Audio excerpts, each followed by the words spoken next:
My name's Farrell McNeil, and if you're here, you probably came to apply for the PACT Act. Good, because you only have until October of 2023 to apply. So you might want to spread the word. I will place this online, but I can't make you file before the deadline. So I'm not going to waste your time.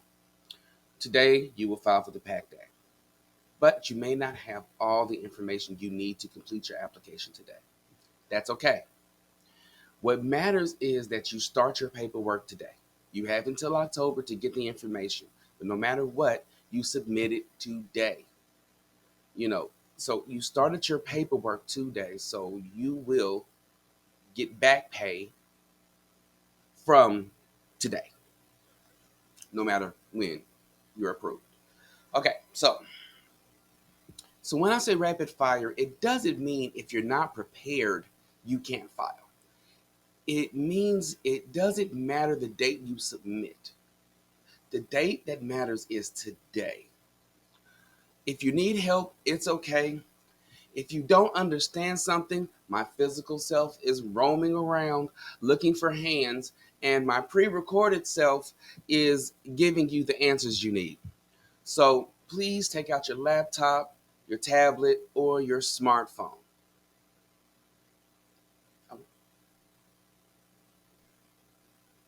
Okay.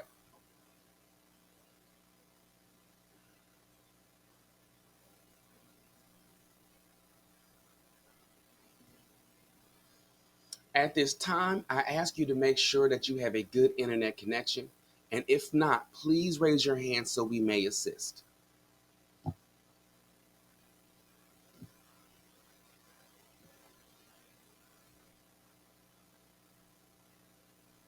Okay? Okay. Please open the internet and go to the website www.va.gov.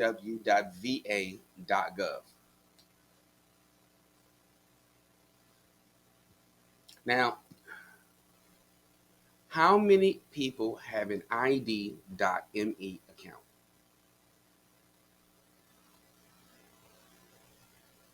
Okay. How many people have a va.gov account? Okay. If you do not have an ID.me account, it's not the end of the world. It is the beginning of your journey to freedom. I will give you the instructions you need, and hopefully, if you have your identification and a valid Google email account, you will still file today. If not, all is not over. We will work with you personally to get you ready. But for many of you, you have been ready for a long time and got the runaround. That ends today. Now let's take a deeper look into the PACT Act. PACT Act already on there for you. So let's take a look at what the PACT Act means for you. Okay. Now,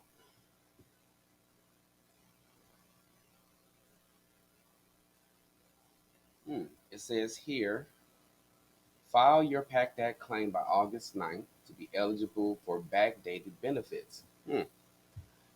There is no deadline to apply for PACT Act benefits, but if you file your PACT Act claim or quickly submit your intent to file by August 9th, 2023, you may receive benefits backdated to August 10th, 2022. So don't wait, apply today. Hmm, it's good to know, right? Okay, now this is my first time seeing that, and I've looked at this site a few times already. All right, let's go into your PACT Act thing. All right. The PACT Act and your VA benefits. The PACT Act is a new law that expands VA healthcare and benefits for veterans exposed to burn pits, Agent Orange, and other toxic substances. The PACT Act adds to the list of health conditions that we assume or presume are caused by exposure to these substances. The law helps us provide generations of veterans and their survivors with the care and benefits they've earned and deserve. This page will help you answer questions about the PACT Act and what it means for your loved ones. Um, all right, let's go ahead and just take a look now. What is the PACT Act and how will it affect my VA benefits and care? The PACT Act is perhaps the largest health care and benefit expansion in VA history. The full name of the law is the Sergeant First Class Heath Robinson honoring our promise to address comprehensive toxins PACT Act. That was a lot to say. The PACT Act will bring these changes, expands and extends eligibility for VA healthcare veterans with toxic exposures and veterans of the Vietnam, Gulf War, and post 9/11 eras. Adds 20 more plus more presumptive conditions for burn pits, Agent Orange, and other toxic exposures. Adds more presumptive exposure locations for Agent Orange and radiation. Requires VA to provide toxic exposure screening to every veteran enrolled in VA healthcare. And helps us improve research, staff education, and treatment related to toxic exposures. Okay? Now, what does it mean to have presumptive condition for toxic exposure? To get a VA disability rating, your disability must connect to your military service. For many health conditions, you need to prove that your service caused your conditions. But for some conditions, we automatically assume or presume that your service caused your condition. We call these presumptive conditions. Now, this is what I was talking about. If you heard me speak anywhere, when I say that it's not evidence based, it's based on you being in a certain region, in a certain area at a certain time. They're going to presume that you were exposed to these things. Therefore, as long as you meet the criteria, you will be you're eligible and you should be approved for this, right? We consider a condition presumptive when it is established by law or regulation. If you have a presumptive condition, you do not need to prove that your service caused the condition. You only need to meet the service requirements for the presumption. Okay? So let's see here. So these are the things that are considered presumptive. This is if you are a Gulf War era and post 9/11 veteran. Okay? So if you are all of these things, we've added more than 20 burn pit and other toxic exposure presumptive conditions based on the PACT Act. This change expands benefits for Gulf era and post 9/11 veterans. So, all of these cancers, I'm not going to read them all, are considered presumptive. And all of these illnesses are now considered presumptive. Okay? Now,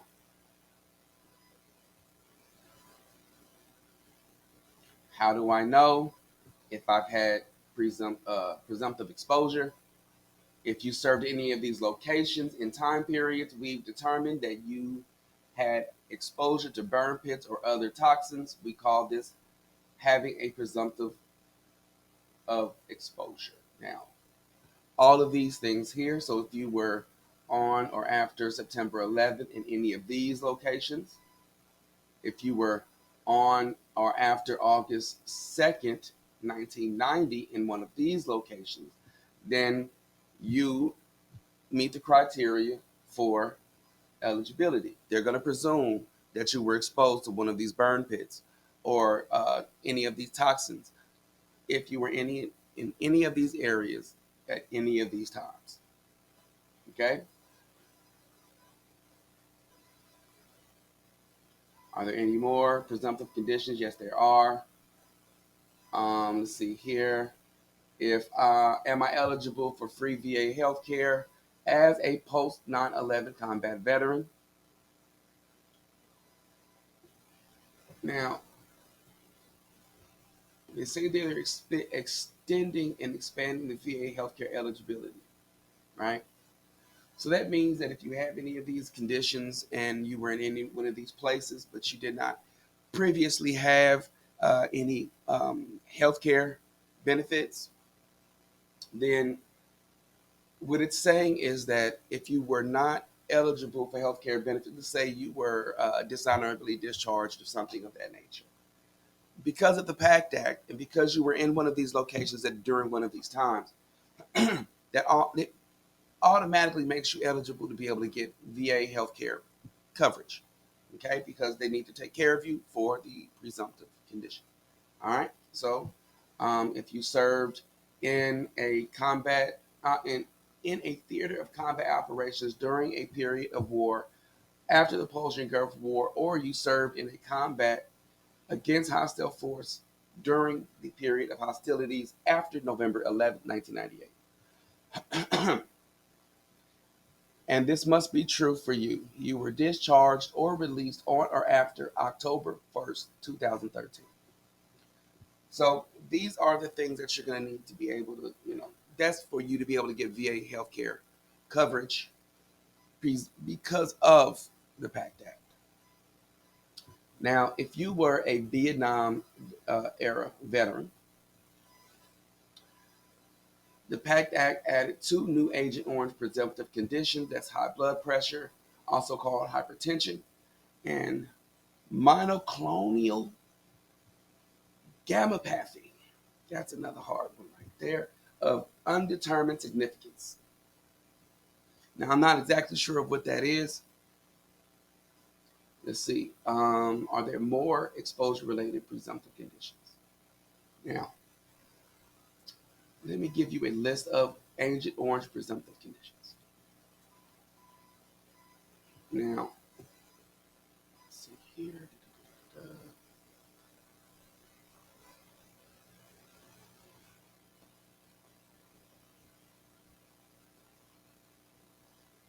This is a nice long list of a lot of the places that you must have been between January 1962 and May 7, 1975. That's in the Republic of Vietnam, aboard a U.S. military vessel that operated in the inland waterways of Vietnam, or a vessel operating not more than 12 nautical miles seaward from the demarcation line of the waters of Vietnam and Cambodia. Let's see. You must have served in at least one of the locations that we've added based on the PACT Act in a U.S. or Royal Thai military base in Thailand from January 9th, 1962 through June 30th, 1976, or Laos from December 1st, 1965 through September 30th, 1969. Excuse my voice. Cambodia at Mimo or Krek Campo Cham province from April 16, 1969 through April 30th, 1969, or Guam or American Samoa in the territorial waters of Guam or American Samoa from January 9th, 1962 through July 31st, 1980, or Johnston Atoll or a ship that called at Johnston Atoll from January 1st, 1972 through September 30th, 1977. Or one of these must be true for you.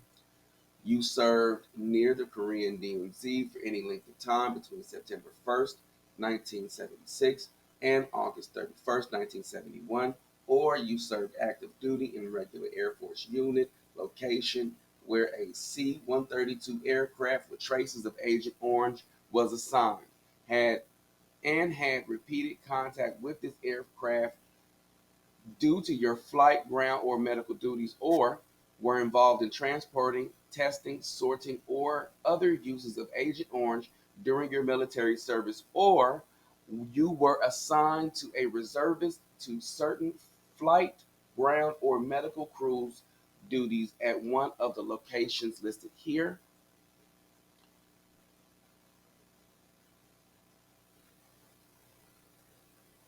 Eligible, eligible reserve location, time periods, and units include Logbourne, Rickenbacker Air Force Base in Ohio, 1969 through 1986, 906th and 907th Tactical Air Groups, or 355th and 356th Tactical Airlift Squadrons, Westover Air Force Base in Massachusetts, 1972 through 1982, 731st Tactical Air Squadron, and 74th 4th Aero Medical Evacuation Squadron, or 901st Organizational Maintenance Squadron, Pittsburgh International Airport in Pennsylvania, 1972 through 1982, 758th Airlift Squadron, and let's see.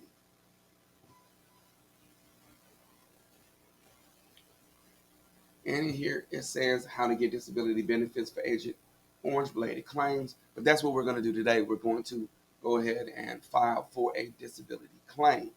All right. So let me go ahead and let's get us prepared to go ahead and start on a military disability.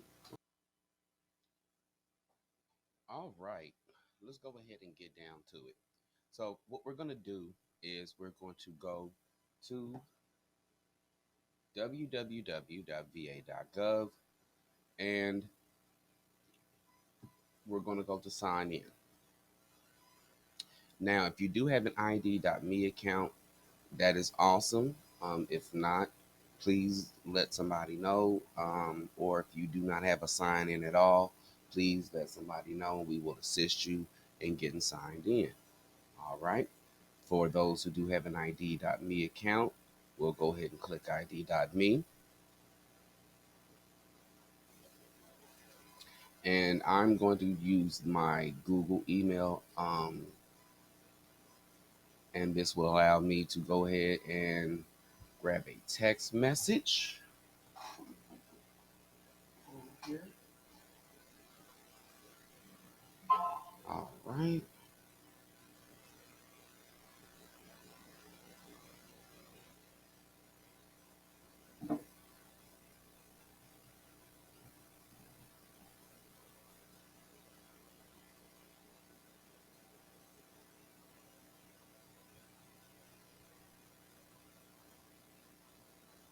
Now, what I love about this is that it gives you all of your information. This is the new va.gov website, which tells your name, your branch, your how much you're connected, um, all of your claims and appeals, your health care. See here, it tells me my next appointment, outstanding debts, your benefit payments, education and training, benefit application drafts, and things of that nature. Uh, this was a draft that I had did recently. But what we're going to do is we're going to go to the home page. See, because now I'm signed in. And the PACT Act, we'll click that. And the only reason we're really doing that is this is going to get you to the page a little faster. Okay, are you on active duty right now? For me, that would be a no. I am filing a claim for a new condition or a condition that has gotten worse. Okay, and it's going to take you to the file. Now,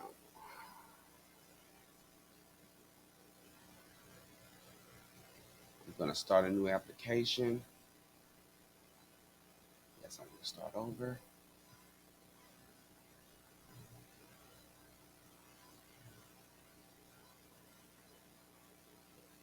Okay, now it's going to, this is where it's telling you that you need to have your medical records, your private records, supporting statements, and things of that nature.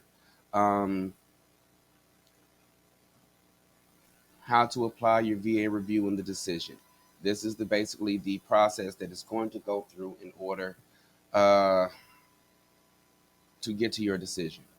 So what we'll do here is we'll go start claim. Now, because I have already done claims before on this site, what's going to end up happening is it's going to load up some of my information automatically. Um, see, it's already, this is information that you might have to put in if this is your first time filing a claim. Okay.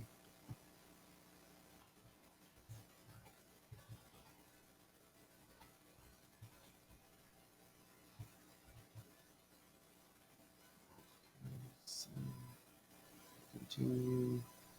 See, it tells me my military service. This might need to use this though. November 23rd. Right.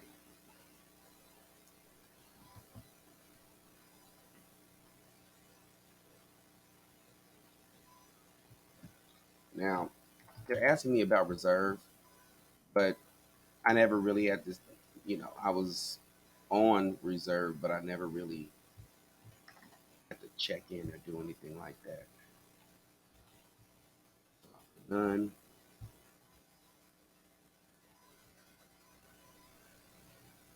No, I am not currently activated on federal orders in the Reserve of the National Guard. All right. I am filing for, I'm going to say a new condition. If this is a condition that you already have, you've already been diagnosed for it.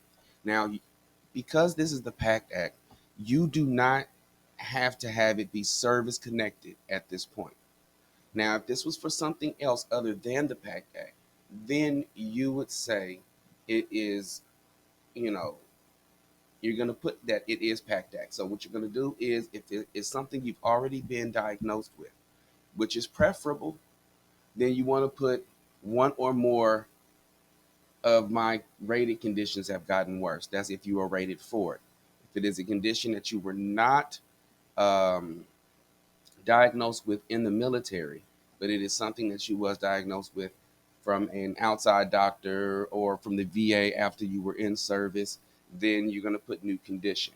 For me, I'll be putting new condition. Now, for the condition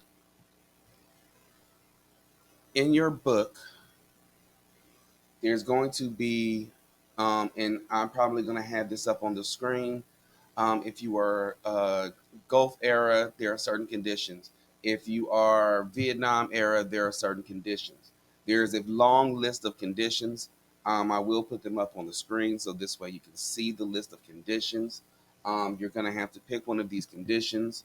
For me, I'm going to use one of the conditions that are on there is chronic.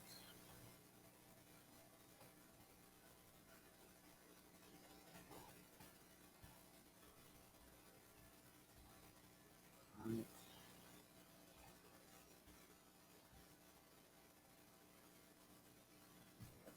bronchitis. There we go. Chronic bronchitis is one of the conditions. Okay. Um, and what I'm going to do is I'm going to go with bronchitis. I'm going to continue. They're going to ask some questions.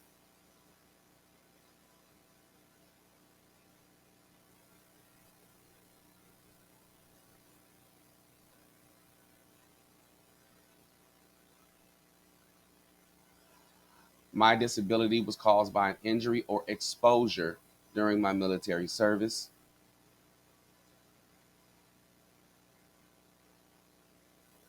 Now, it says, please briefly describe the injury or exposure that caused your condition. For example, I operated loud machinery while in the service. For this right here, the only thing you need to put in is PACT.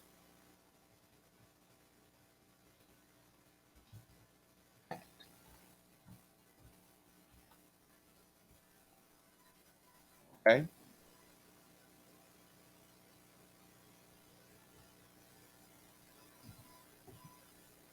Have you ever been a POW? Me personally, I have not. So we're going to continue.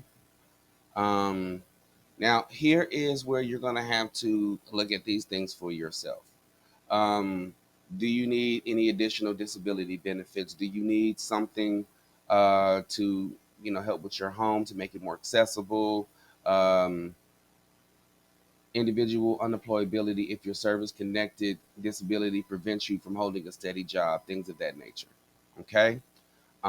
I'm going to put no for me. And then below is saying bronchitis. That is what I chose. That's the summary of my disabilities. Now, On the next few screens, we'll ask you if we can find evidence. Now, here's where if you do not have the information available, or if you do not have access to your records, that's fine. Here's where I'm going to say you might want to go to the finish this application later, which is right here. Now, the reason I say that is because if you have out, if you have any information, what they're going to do is they're going to ask you for it now. So they're going to ask you for your supporting evidence. Now, if I mean, of course, you don't have it here with you at the moment. Here's why I say you should go ahead and say finish this application later, because they're going to ask you for a lot of information, including bank account information. They're going to ask for private records and everything else. Now, these records are going to need to be scanned and sent in.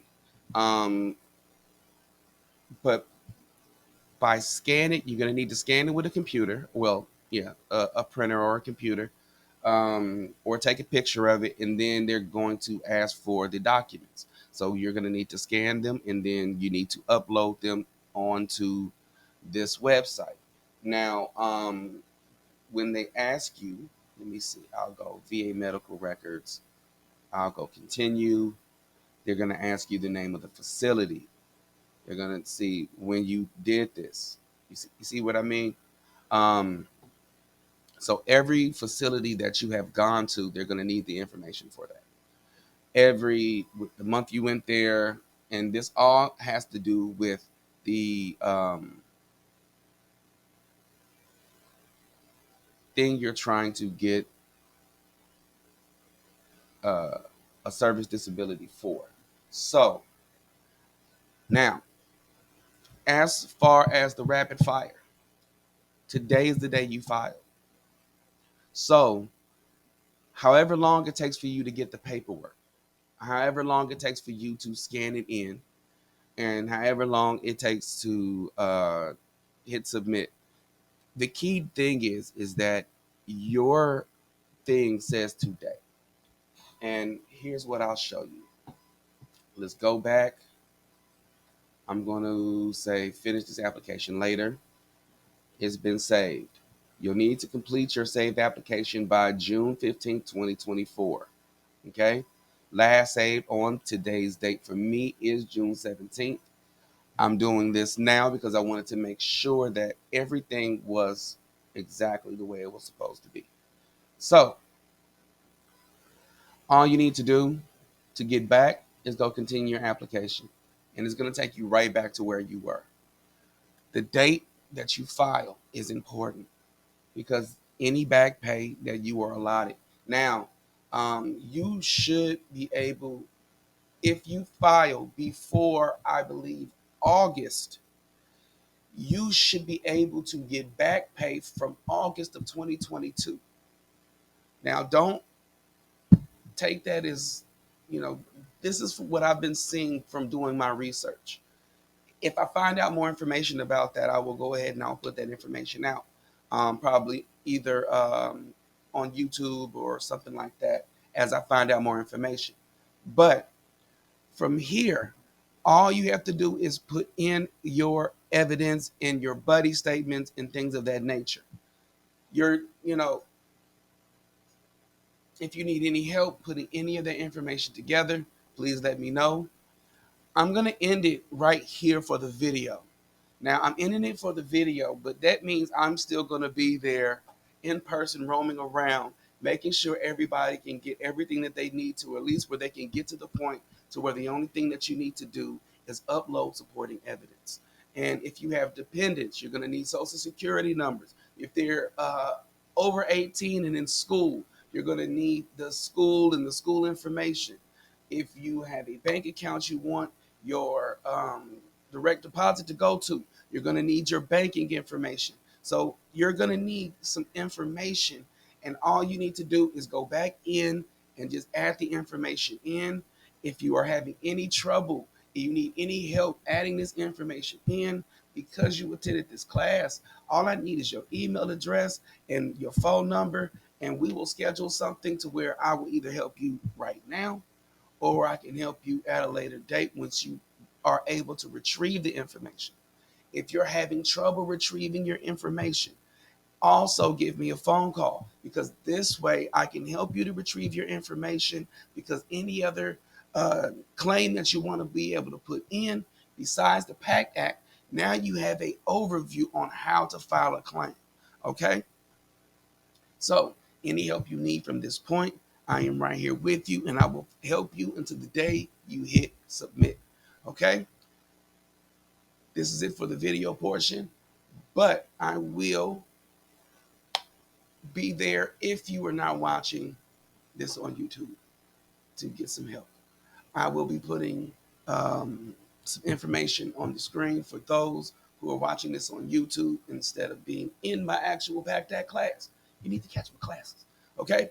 Now, I'll put some information up. Thank you for watching the video, and good luck with your claim.